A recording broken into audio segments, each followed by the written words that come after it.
Hi everyone, good morning. I am so glad that you can join me again this morning as we continue to study the lesson for this week, Unity in Diversity. We began this lesson seeing how Jesus made a request to the Father before he left this earth that his people would be one. We also saw the reason why this request of unity was so important. It was so that people would believe that Jesus was sent from the Father because of their love for us. And we also saw that it is possible for us to answer this prayer request of Jesus if we have unity with him. As the closer we get to Jesus, the closer we are to each other. And how do we get close to Jesus? Yesterday we saw that by studying the scriptures, by eating of the Word of God, we can be connected with him.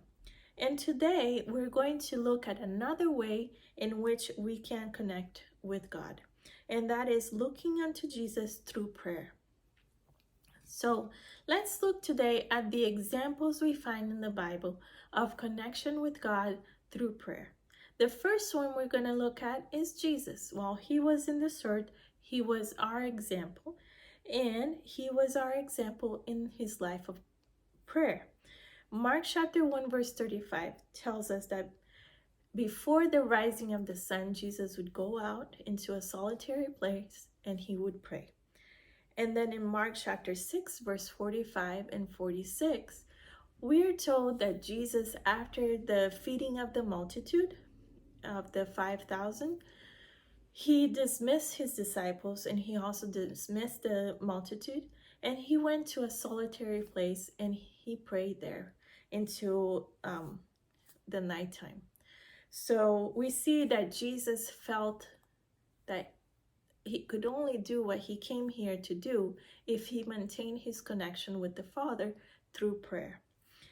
Of course, Jesus is not the only example that we find in the Bible of a life of prayer. We also find Daniel. In Daniel chapter 6, verse 10, Daniel had the custom of, or the habit of going to his room and praying 3 times a day with the windows open. And so when people were looking to see how they could do harm to Daniel, the only thing that they could find was that they could make a law prohibiting that, because that was the only thing that they could maybe get at him. So we see that he, in Daniel 6 verse 10, he didn't change his habit. It was part of his life.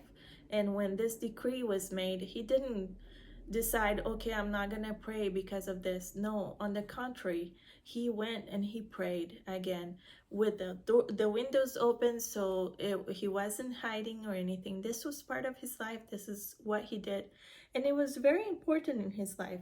Daniel was a man of great character and firmness of character, and part of that reason was his life of prayer. And we also find another example. We find that example in the life of David.